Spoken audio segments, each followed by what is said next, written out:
new episode of the Real Life Podcast, a member of the Nation Network of podcasts and delivered by DoorDash.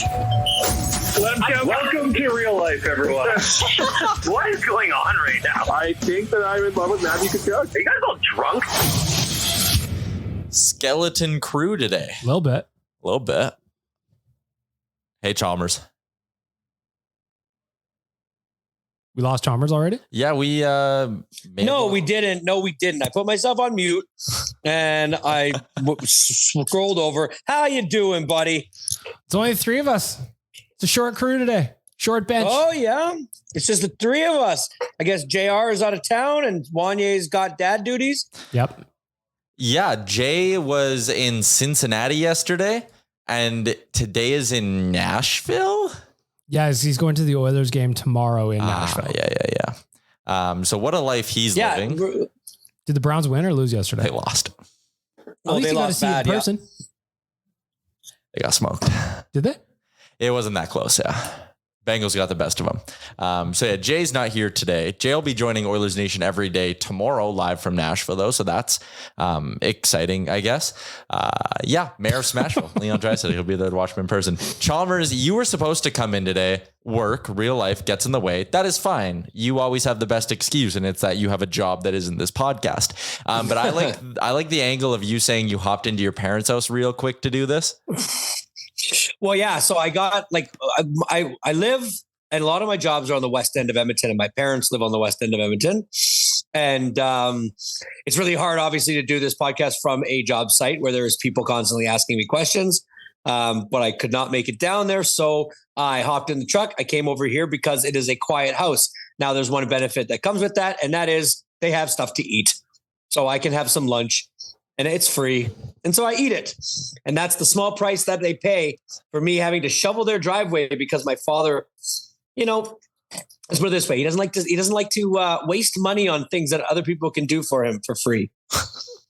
I also love that it doesn't matter how old you are. You're always the right age to slide into your parents' house and steal some food. Why not? I mean, they're not here, obviously. They're gone all winter. And so I look after the house. I shovel the driveway. I make sure the furnace is still running. I water the plants. I just, basically a property manager at this point for them. And so I come and use it for the podcast. Also, So I didn't know your parents were snowbirding. Now I'm concerned you have no food to eat in there. Yeah, I was going to say there's not like fresh groceries. What are you doing? Well, no, they keep their freezers well stocked. There's non-perishables that we have. But yeah, nothing fresh. Like, I'm not eating bananas and stuff. Let's put it that way. Well, eating all those. Mm-hmm. What's that? I just said Liam's eating all the bananas, so you wouldn't have any anyway. Why does he like bananas so much? Are you new here? Yeah, it's just his thing. It's kind of his thing now, Chalmers. Yeah, he is. Yeah. His association of bananas is kind of like me with Ryan Nugent-Hopkins at this point. Is he there? He is here. Does he have a microphone close to him? Liam. Oh, he will in a second. Yeah, we'll bring him into the room here. Liam is approaching. Look, he's already got a smirk on his face. You want to pot up Mike 2 for him? Yes. Can he hear me so that I can talk to him before he can rebut or talk about what I want to say? He can hear you. On Saturday, my son had hockey and then we had a team building activity. But there was no way I was going to be missing England versus France. Mm-hmm. And I watched it and it was exciting. And I want to know from Liam exactly where he was when he saw the gift of a penalty kick be given to Harry Kane and then to watch him Roberto Baggio this thing over the net. I was at Activate in Southampton Common, sitting in the lobby, and I was shocked. Liam? I was in Chestermere, Alberta. I had my forearm against the wall. Man, making fondue. Like this. I had to take a quick time out from the fondue for personal reasons. Mm-hmm. So I had my head against the wall like this, and I was like peeking out of one eye, and then he missed, and I proceeded just to stare at the wall for a couple of minutes. And it was devastating. It was devastating. It was devastating. I am as fair weather of soccer fan as but I do know that England has had a rocky road in the past, 20 years? And 56 that years. was But who's 26 counting? years. That was a moment, man, to have England's best, well, probably not their best player right now. They're definitely their most famous player right now. Change the fortunes. And it was really bad. It was really devastating. Was he known for doing stuff like that? Or is that a total shock? No, he very rarely misses. I think it's set up before his first penalty. He had taken 19 or 20 and only missed 2. So this isn't a guy that does that very often. If he had scored the penalty, he would have become England's all-time top goal scorer. And I think England would have won the World Cup if he had scored that penalty, to be honest. Well, ouch. They would have been the best team left. They would have been the best team left. For those of you that weren't watching it either, it was one of those, it wasn't like penalty happened, penalty gets called, Harry Kane goes to the line and shoots this thing. It was a play that went to a VAR review. What I want to know is how that went to a review, because it was the most, I don't know shit about anything when it comes to soccer. That was the most blatant penalty that I've seen in quite some time. It was a legit body check, like and a hit from behind. Like a legit hit from behind body check. Yes. Right to the numbers. Right to the numbers. And so they come back, they give the gift to Harry Kane, which it obviously was. I don't know how they missed first place, but what I'm saying is there was a lot of suspense, a lot of drama. And I'm sure that Harry Kane had to sit there and think about it the minute they started going to like VAR review, and it wasn't quick.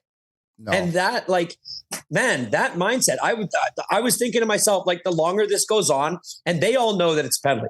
I knew it was a penalty. The commentators knew it was a penalty. Everybody knew it was a penalty. And so the amount of time it took them to go review it, the amount of time it took them to set up the ball, every second makes this way harder. Agree or disagree?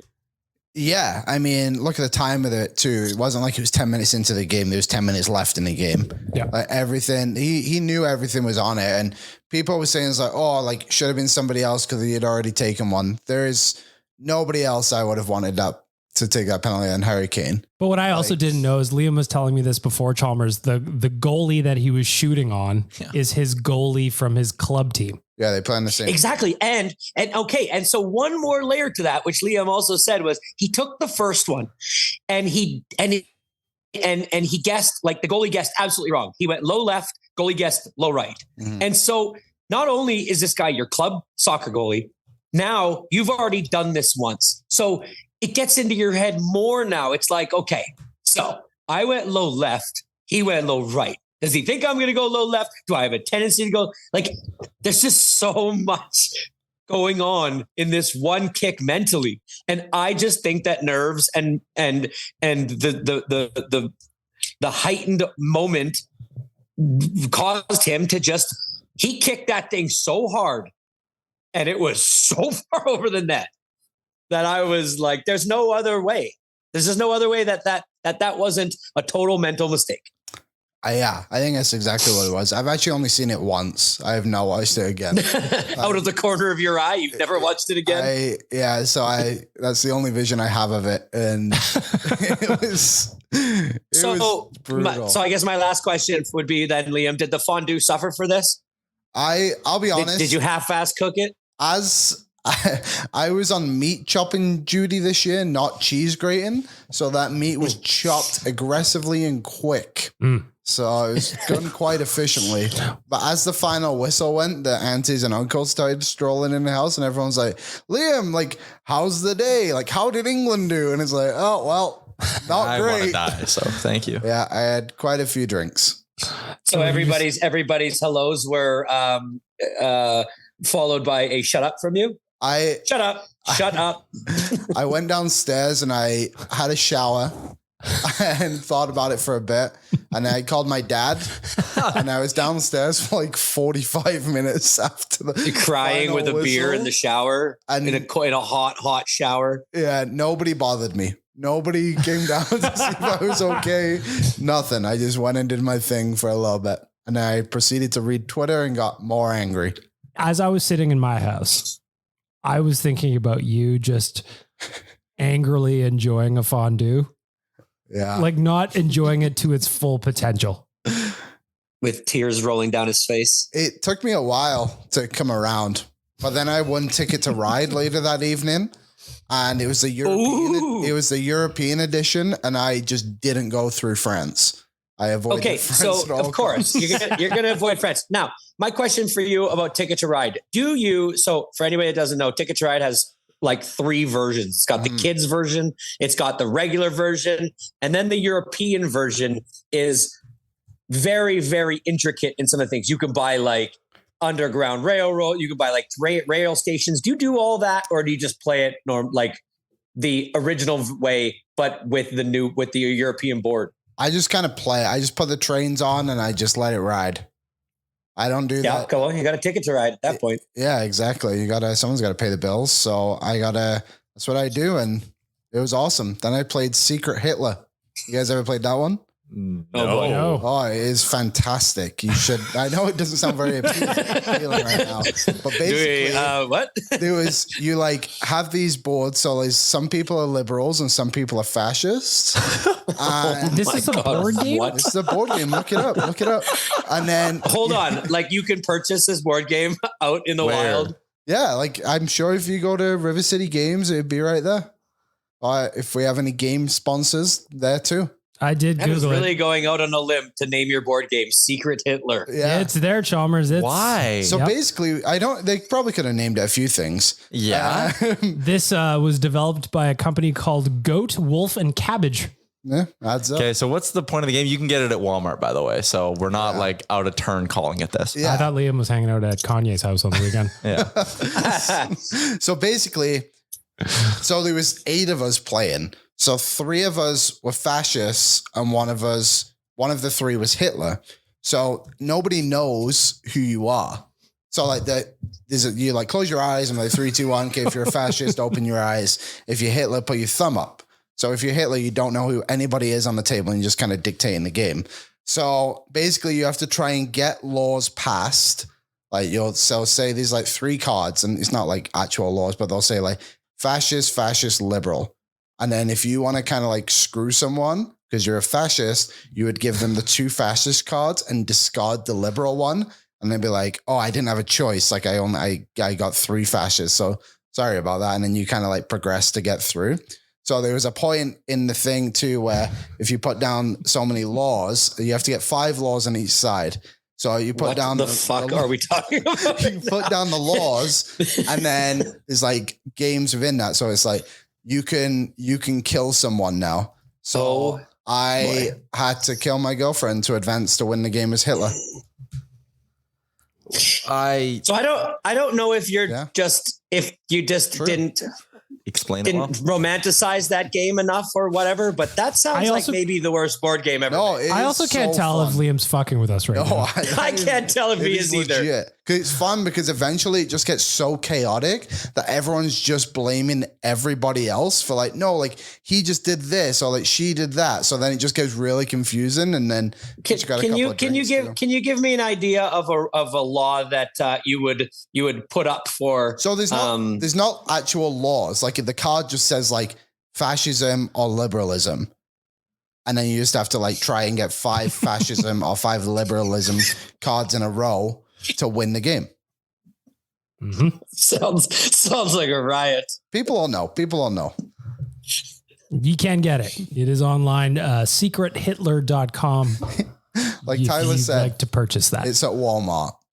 I have no idea how this board game got past Goat, Cheese, and Cabbage's research and development team. But holy shit, somebody really knows how to sell something. I was going to say, feels like they could have called it something else. Anything. But I guess there's the sort of stun factor of calling a game. The shock factor is there. Yeah. Mm-hmm. Well, you see it out on the shelf, you probably think, what is this?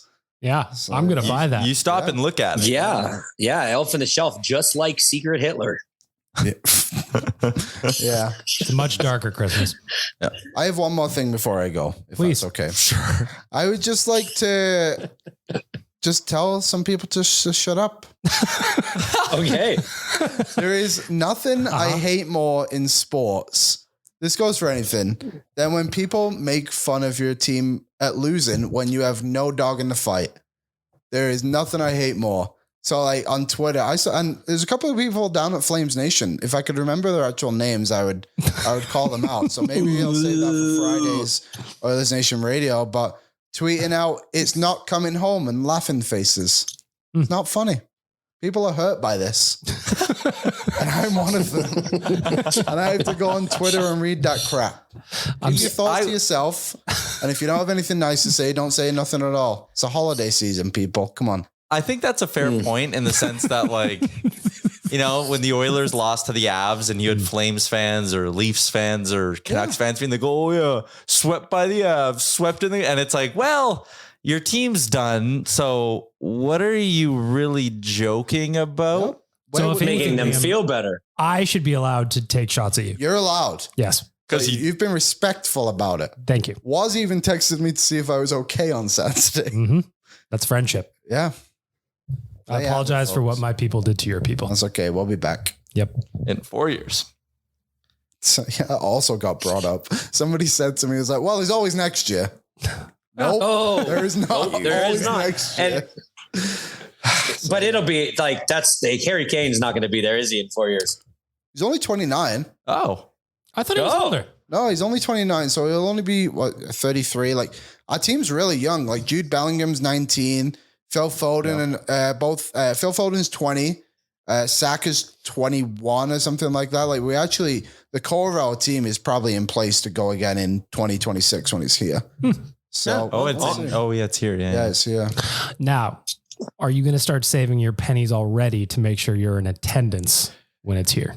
Yeah, I think you have to, right? Like, it's going to be so difficult to get games, an England game. Because I would imagine they put England in probably the bigger places. I don't know. I guess there's a lot of good teams. I don't know how it'll work. But when it was in, they've done a few things in Edmonton.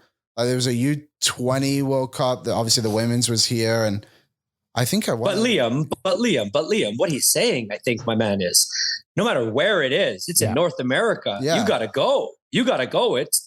It's probably not going to be this close to you in person in the peak of your prime of your life, in your sporting career, to go see this, especially in your drinking career. Yeah, exactly. I might not get more drinks in me past 30. So yeah, I mean, I'm going to try and go. I'll tell you, they start to hurt a whole lot more after 30. Yeah, they hurt a lot on Saturday. Yeah. I've been to an England game before though, so I've seen them play once. Played Greece. There was a funny story about that, if you guys want to hear that one quickly. We do. Okay. So the goalie that day was called Chris Kirkland. Played for Wigan, Liverpool, Preston, I think, a couple of teams in England. Yeah. And when he was younger, I believe he was like 10, 11, 12, somewhere around there, his granddad made a bet that his grandson Chris would one day play for England. Okay. And he made a bet, and that was the game, England versus Greece. He made his England debut, and his granddad won all this money. Who took those odds? I don't know. Yeah, he went down to the bookies and he did it. You can Google it, Big Milk. It's on there. It's on the internet. And yeah, there you go. Chris Kirkland's granddad. A little bit of extra cash from that England-Greece game. England won 4-0 that day. Some of your stories, man. Why when I came in today was the Breakfast Club on TV? I just put it on. It's not a great movie. Well, because you finished up Zootopia this weekend. Yeah, I finished Zootopia last night. Yeah, so if you're listening to Real Life and you don't listen to Oilers Nation Radio, which I think it'd be a small group of people that don't, Liam gave his hot performer of the week last Friday to the Disney movie Zootopia, which came out 5 or 6 years ago. But only the first half specifically. Yeah, and you were only halfway done it? I had 45 minutes last night to finish it off. So I did that, and then I watched Holiday, which is a movie with Emma Roberts, Julia Roberts' daughter. And also, I got a big hot performer this week. I'm excited. Are you? Yeah. Okay, go. Yeah. No, I can't reveal. You can't reveal. Yeah, wrong podcast. Friday, tune in. I might even have 2. Oh, wow. Yeah. Bonus one. Yeah. Oh, shit. Chalmers, do you ever split up your Disney movies into 2 showings? No, I do not. I don't even know how. Liam, you got to find something else to do if you're already finishing all the good movies and you're on to holidays, because that doesn't sound like a very good movie and not one I would pick if I was just sitting around. It was all right. You got to put you got to get in the holiday spirit. And I've already worked my way through quite a lot of Christmas movies this season. Have you seen 4 Christmases? Vince Vaughn, pretty funny in it. That one's on my list. Last night I watched Bad Moms Christmas Edition or whatever. I watched that one the other day. It was awful. Yeah, brutal. Terrible. Yeah. Shockingly bad, in fact. Really bad. I watched Santa Claus early December. Like with Tim Allen? Yeah. Then Santa Claus 2 came on. That one, when I was younger, was quite a little spooky. A little plastic Santa walking around and Bernard gets eaten up by the little walking soldiers. Yeah. Do you know what I watched yesterday or on Saturday? Have you guys ever heard of a movie called Bullet Train with Brad Pitt? Oh, yeah. I watched that last weekend. You watched that? What did you think of it, Bag Milk?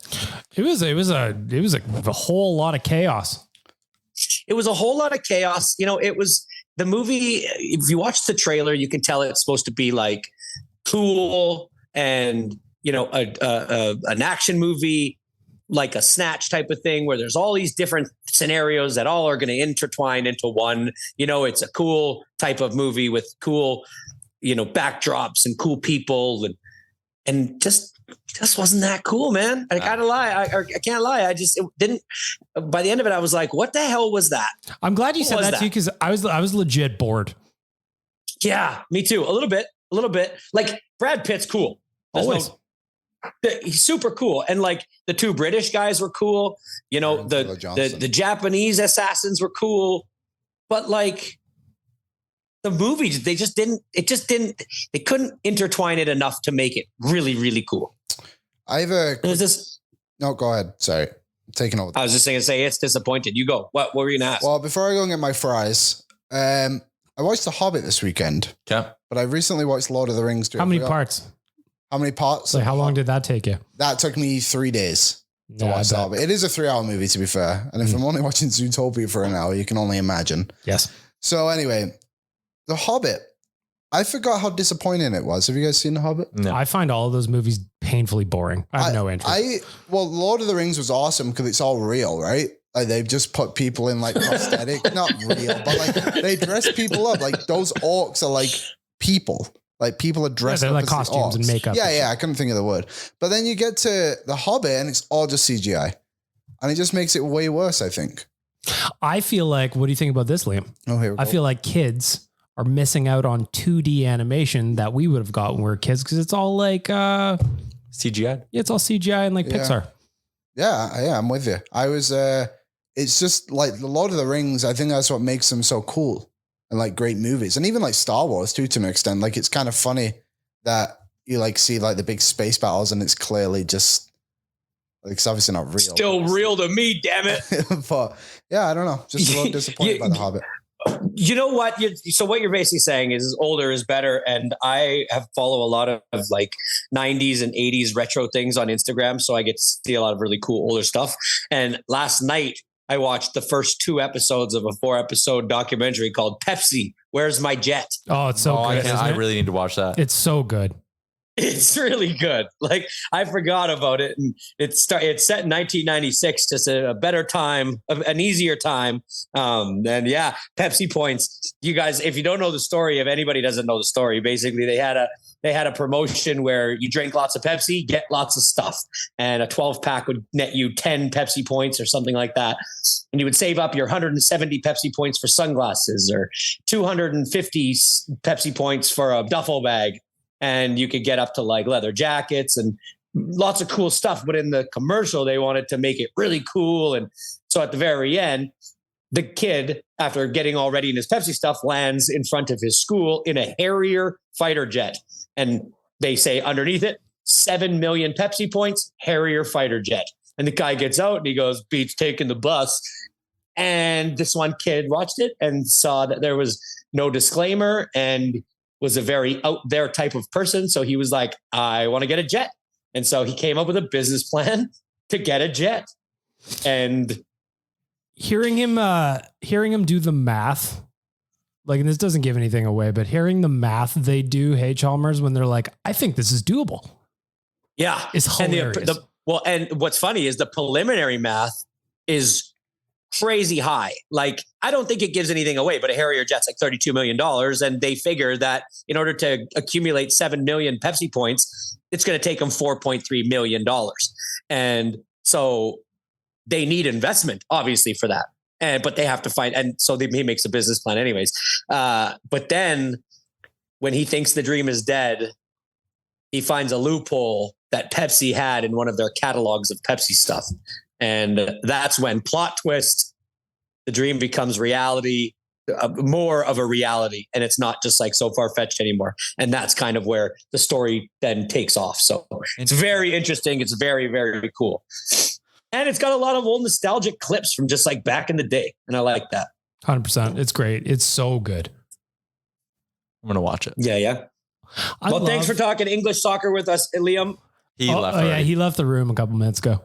Oh, okay, good. He got up while you were telling that Pepsi story and said, I'm going to go get my fries. Oh, well, fuck him then. Well, actually, unfortunate timing, because I wanted to ask him and also you guys, did you watch The Simpsons last night?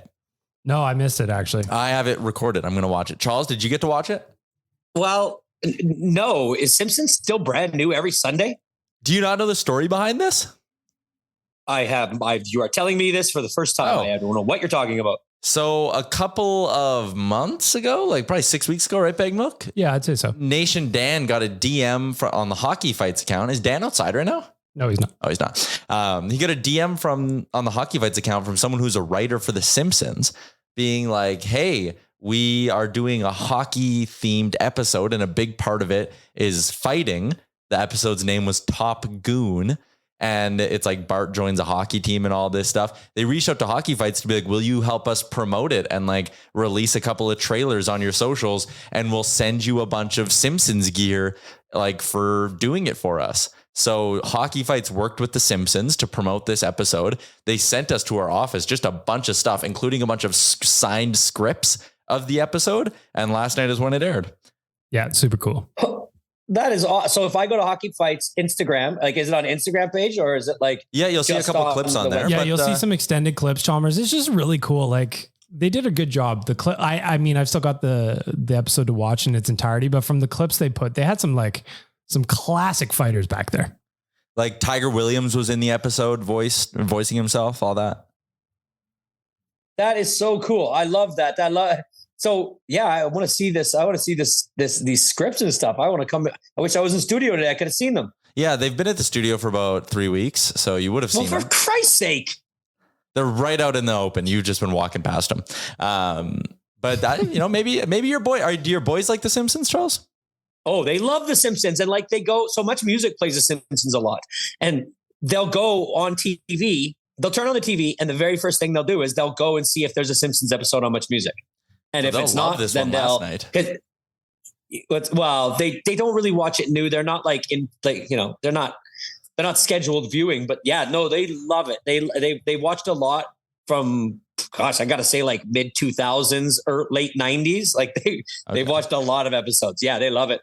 Because it's a little edgy. I'm not going to lie. Like a lot of that stuff can be a little edgy for them. I think in the episode last night, there was a foot fetish joke. Oh, good. So I saw that in one of the clips. So Tyler. Yep. Do I have a foot fetish? Party? No. How was the Christmas party on Saturday night? Oh, it was great. Yep. No complaints there. Definitely not anything I could have spent my day doing that would have been more fun than that. How was the FIS Snowboard Big Air World Cup presented by Toyota, Chalmers? I don't know. Bag Milk. You must have been lonely sitting in the stands at the FIS Snowboard World Cup sponsored by Toyota. I didn't get a chance to make it, Chalmers. I was heartbroken. I ended up celebrating St. Patrick's Day. Yeah. Getting ready for Thanksgiving right around the corner. You were there though, Chalmers. We had a representative from this podcast. That is all that matters. Give us your review. It's good to know one of us. It's good to know that one of us does our job. Am I right? Hey, boys? That's right. Yep. I'm just kidding. Yes. No. Okay. So here's my review. I went with my wife and 2 kids, and it was a lot of fun. It was when you first walk in the door and you see the ramp in person, and it's all lit up, and the sky is dark, and there's all the cool things. Like, so it only takes up probably, I would say, 1/3 of the field level. Yeah. And so the other 2/3 is, experiences, event, like things you can do. There was like a little place where you could try like a snowboard ramp, like just this little tiny one. There was places where you could buy gear, just all this stuff on the field level. And so it's really cool to see. And it's really cool to just look at the size of the structure. And I was thinking that maybe they would close in the sides of the scaffolding, but I'm kind of glad they didn't, because it just showed you the and they talk about it a couple times during the event, just the actual like scope and size. They play a video that's probably about 5 minutes of them actually building it with Clark Builders and stuff. And they say there's over 100,000 pieces of scaffolding. And now when they say that, you have to understand that a piece of scaffolding is like every little pin. So the pin that holds, the two pieces of scaffolding together, that's a piece. So 100,000, a lot. Like this is big, biggest scaffolding in Western Canada ever constructed. So my first impression was with the kids was like, this is crazy. It's very, very cool. So we go, and how honest do you want me to be? I'm curious. Hit me. Okay. So at these type of events, I have a little pet peeve, and that is, I walk in and a guy like me just wants to crush a nice Coors Light or Most Canadian or a Bud Light or, something. And they're usually sponsored by a local company. Now, usually that bothers me because I just go, well, what am I going to get? Some IPA or something. But it was something called Mount Crushmore. Not bad. It was a Pilsner. I love didn't those. mind it. Do you? Okay. Well, so then you would have liked that. But I was a little thrown off by that to begin with. But then I found that they had like Mike's Hard Lemonades, and they had Mike Hard iced teas, and they had actual cocktails. So that made it a little bit better. It was a little colder at -5 to 10. This event would have been, a 10 out of 10 for me, but it was a little colder than I was hoping, which probably was better for the snow and everything.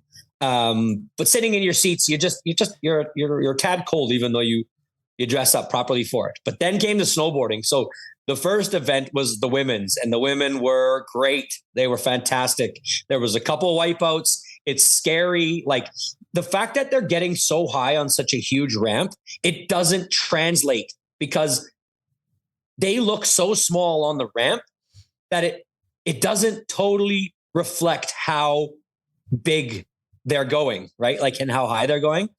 So that was like one of my first takeaways was that, there's a big jump, but then you're like, man, that's probably like 20 feet in the air, and that's insane. So they were really good. A couple Canadians in there, and that was a lot of fun. And then the men went, and a lot of good characters. Like the one guy who had an Oilers jersey was very, very cool. He was hyping up the crowd. Yeah. Commentators that were talking on the field level were pretty good. Crowd was into it. All in all, it was a lot of fun. They had this one experience where they have like the camera track where you put the camera, you and your family stand on a circle, and the camera goes like around you like twice. Yeah. And kind of shows the whole. So we did that. That was very cool. And and Mark McMorris. Like he didn't win it. A guy from the United States won it. But I sent a little video on Instagram of Mark McMorris going. Just tagged him so people would know who it was, and he liked it. Good guy, Mark McMorris. Oh yeah, and then he DM'd you and said, "Do you want $500?" And then he said, "For $500, would you?" Or no, yeah, give me your email and your social security number. And I was like, Mark, he's still a guy. Yeah, no. That's cool though. I had my brother-in-law and my buddy went in place of me because again, I couldn't make it. And they loved it. They were like, man, that was so much fun. And their thing was they were like, man, if it came back, they should make the qualifying on Friday open to the public because they were like, that was so much fun. We would have gone back-to-back nights. So shout out to FIS Snowboard, Bigger World Cup. Shout out to Explore Edmonton, who always does a just bang up job with this stuff. Good to hear you and the fam had fun, Charles. If it came back, you'd go? Yeah, I would. And you know what?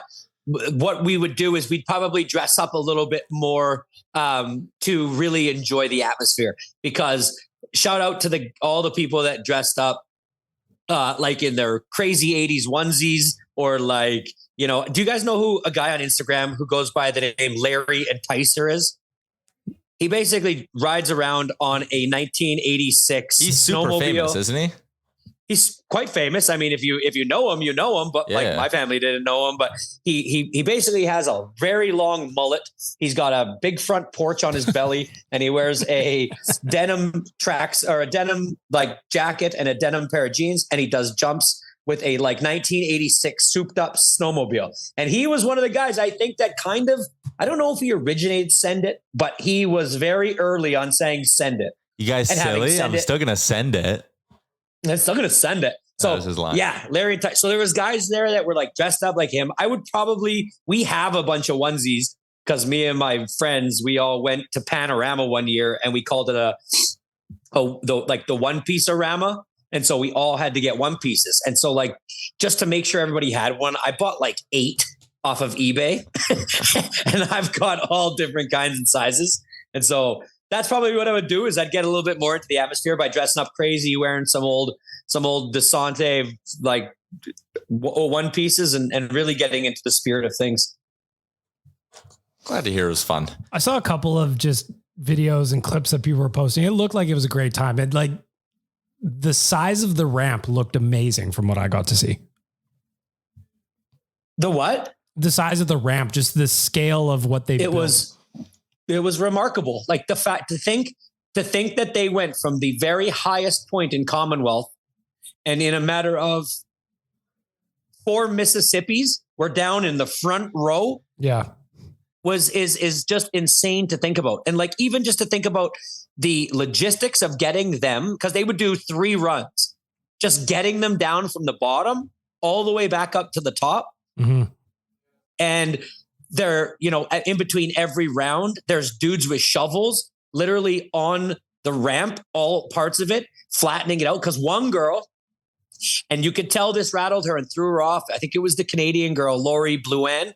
She hit her rut on her first run and you could see it wobbled her about halfway down the ramp and she never ended up making a jump because I think at that point she had gotten too much of the wobbles and she was like, if I do a jump here, I could just potentially hurt myself. Oh, totally. And so they had to like maintain the ramp the whole time. So there's people scaling this thing. It was like a mountain. They're scaling a mountain with shovels, fixing this ramp.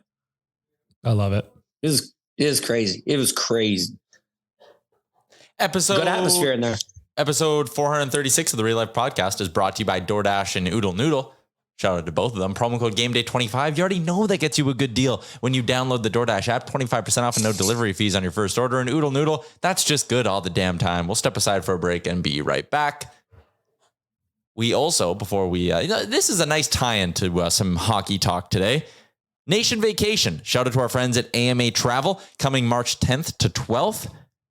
We are, of course, going to Vegas in, boys, exactly 1 month from today.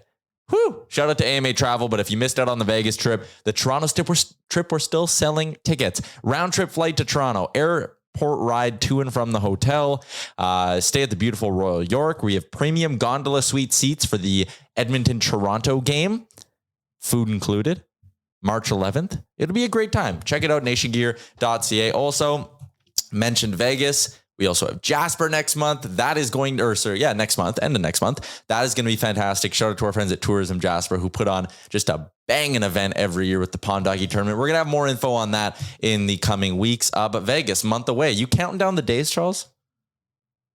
Oh, yeah, buddy. Can't wait.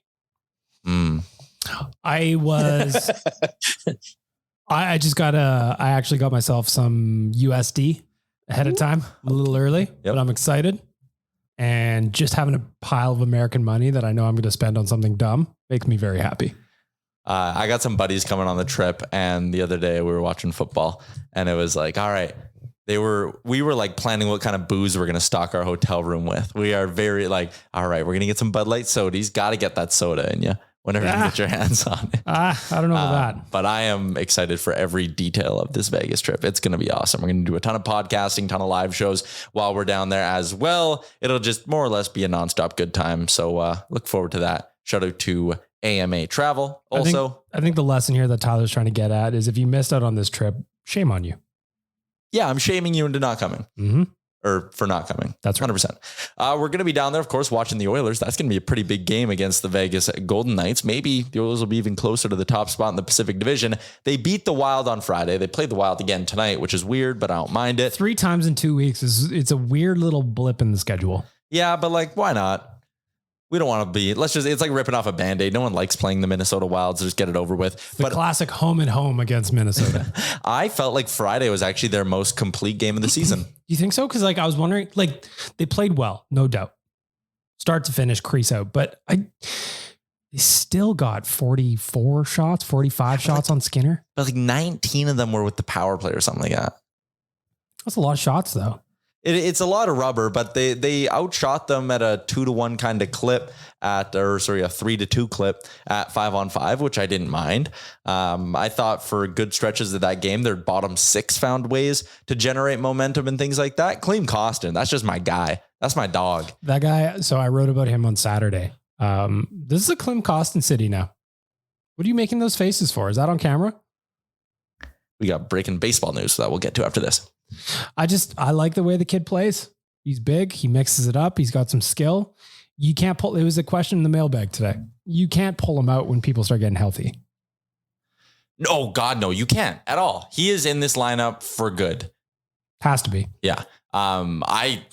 He's physical. He has a scoring touch. He's riding a little point streak right now. I think this fourth line they have going with Kostin, Ryan, and Shore is doing a lot of really good things. And once everyone's healthy, I'd be very intrigued.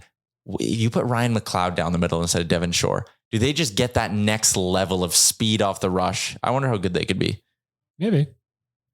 I don't know. If you're a baseball fan, sorry, I'm getting this in real time. If you're a baseball fan or a Blue Jays fan, I should say, you would have been frustrated over the lack of moves by the Toronto Blue Jays, but they just made a big splash on the free agent market. They signed pitcher Chris Bassett to and this is such a baseball thing, 3-year deal worth $63 million. Yikes. Wow. $21 million a year. Last season, Bassett put up a 3.42 ERA, 1.14 whip. Not bad with the New York Mets. So this guy's legit? Yeah, I mean, his numbers look legit. He's relatively young. He was born in 89, so professional sporting wise, he's relatively young. He's had a pretty solid career. Been pitching in the majors full time for 4 seasons. It was a nice move. I was talking about this with Nick Alberga on Better Late Than Never on Wednesday, where it's just like the salaries in baseball are just so out there. It's insanity, man. You can have a guy who, like, you know me, I'm just getting into baseball. Yeah. I've never heard this dude's name before just now. Yeah. He just gets 20 mil. Yep. Which is $8 million more than the best player in the NHL. Yeah. Wild. It's crazy, man. Like the way they throw money in baseball. And I mean, yeah, this is a guy the Blue Jays are going to be paying $21 million to. If all goes well next season, he will be their 4th best starting pitcher behind Manoah Gosman and hopefully Jose Barrios. That's why I said if things go well, but that's a damn big move by the Blue Jays. How dare you disrespect Kikuchi like that? How dare you? Yeah. Oh, don't worry. You can just get rid of that $12 million a year you're paying Yusei Kikuchi. Did you see the clip of him? He was at a Toronto Maple Leafs Anaheim Duck game. No. Sitting in the crowd wearing Ducks, like a Ducks jersey. Oh, spicy. And Leafs fans are like, what are you doing? Like, even if you want to just go to cause I'm, assuming he still lives in California, even if you want to go to a Ducks game, if they're playing the Leafs, you think you'd have the sense to be like, oh yeah, I pitch for Toronto. I'm not going to cheer for the opposition. It was weird. He knows how the people of Toronto treated him. Yeah, that's fair. You'll like this Friday night. Mm-hmm. It was my buddy's birthday. And we're all heading over to his place to watch the Oilers game. We're in the Uber ride over there. And as you do, Bag Milk, cooking up some bets on Betway. Of course. And we were like, all right, guys, we need to ride together on something spicy. And my buddy John, who's coming to Vegas with us, he was like, you know what I'm feeling? We each gave like a long shot bet. He goes, I'm feeling 5-2 final for the Oilers. You text me that and I was like, that is very abnormal for you to do a score prediction bet. But it was like what, plus 1,100 or plus 2,000 or something? It was 22-1. I only put $5 on it, but I won $115 at the end of it. Like $5 on, like, every now and then people DM me a correct score prediction, whether it's for the whole game or just a period. And I just like, to me, that one, unless you're doing it like in a situation where you're riding with your boys on it and it's fun to cheer for, like those are just the wildest bets to me. Oh yeah. Like they make no sense to me. To nail it, it's just nearly impossible, right? But and it's not smart long-term wise to be like betting on correct scores, but we just wanted something to kind of ride together with as a group. And man, 2-2 going into the third, and you're kind of like, you know, boys, like, or sorry, it was 3-2. Yamamoto had scored. And it was like, you know, boys, we kind of got a shot here. Hey, like if they get one, it's going to be all right. And then I got a notification that I had $20 in free bet credits, like 2 minutes into the third period when I was checking my app to see what the cash out was on the correct score. And I was like, you know what? I'm a little drunk. I'm going to live bet Leon Draisaitl to score this period along with the Oilers to cover the puck line. And I nailed that. Draisaitl scored the next shift after I placed the bet. So I had myself a hell of a Friday night. Shout out to Betway. So I think what Tyler's saying is if you're drinking, just bet. Nothing Just bad bet. has It's the ever best come out of combiting gambling and drinking. Trust me, that's a joke. Legal reasons I have to say that's a joke. please gamble responsibly. Are you betting every day? Do you have some money on something every day? Be honest. What kind of angle are you coming at this from? Just curious, man. I just want to know what kind of life you're living. Yeah, like What kind of action you're getting. every day on the Daily Face-Off show, I give my NHL bets of the day. I give anywhere from 2 to 5. That's not what I asked. And But he is legitimately betting those Chalmers. yeah, like if I'm telling people, okay. I think it'd be greasy for me to sit there and be like, hey, these 5 bets are great. You should take them. Like shout out to the sponsors, all this, and then not put my own money there. Cause then it would be like disingenuous. So do you track those? 100% I do. And how are you doing? I am not doing good this year. Last year I finished up just over 12 units. And I know how I am as a bettor now too. Like last year at this point, I was up, I think 17 or 18 units last season at this point. And then by mid-February, I'd swung all the way down to, I was down at that point 19, like it was a 30 some unit swing that I had in the middle of the year where I went ice cold for a month and a half. And then I picked it up at the end of the year and I came back and I finished above money. Right now I'm I'm coming out of one of my slumps because I'm starting to pick it up. So I'm down, I think 8 units on the year. It's not great. So I find myself getting, I look at my betting history and what I see is that when I kind of am hot on a streak or something, I tend to stick with that. And then even if I go into a down streak, I usually stay betting that. So let's say what I mean by that is if I'm betting an NFL game, I'll do like a bet builder where I'll pick the team I want to bet, the over under, and a player to score a touchdown. And if a couple of those hit, then I'll keep riding them. But the minute I change it up, I usually have a little bit of success. And then as the success grows, I go back to these like risky, stupid, like 3 or 4, thing parlays. And I'm wondering, like, do you find yourself in that? Yeah, well, I mean, that's it. Like, do you find yourself doing the same thing, or have you stayed pretty consistent to like, maybe everything is a single bet with like a certain amount being parlays, and that would be like a two team or a 2 choice parlay. My thing is I just try to keep the unit size standard. I think that's a good way to avoid getting in trouble in the sense that like when I'm doing straight bets, I have a price that I like to wager for my straight bets. And depending on how confident I am, it's either a half unit or a full unit kind of thing. And then when I'm doing parlays, because it's a lot of fun. Like, I mean, I'm not doing this to like make money and pay my mortgage every month. Obviously, I'm doing it as a form of entertainment.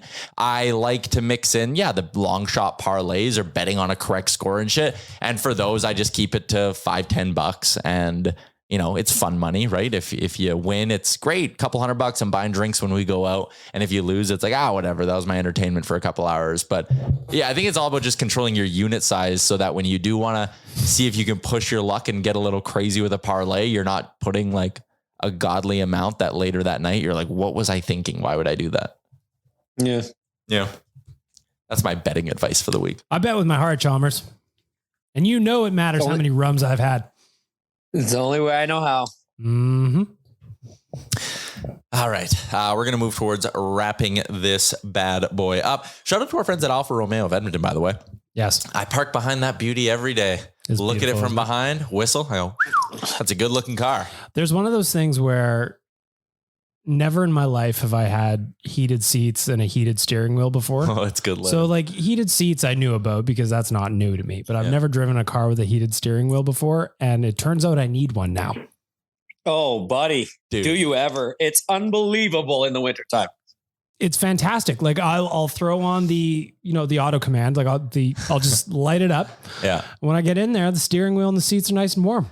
I'm such a bitch when it comes to that stuff. Like as soon as it's below -10, my car is getting ran for like 12 minutes before. And it's awful for the environment. I'm fully recognizing I'm soft, but I like to hop in the truck and have the steering wheel and the seats warm. And I live a life of luxury.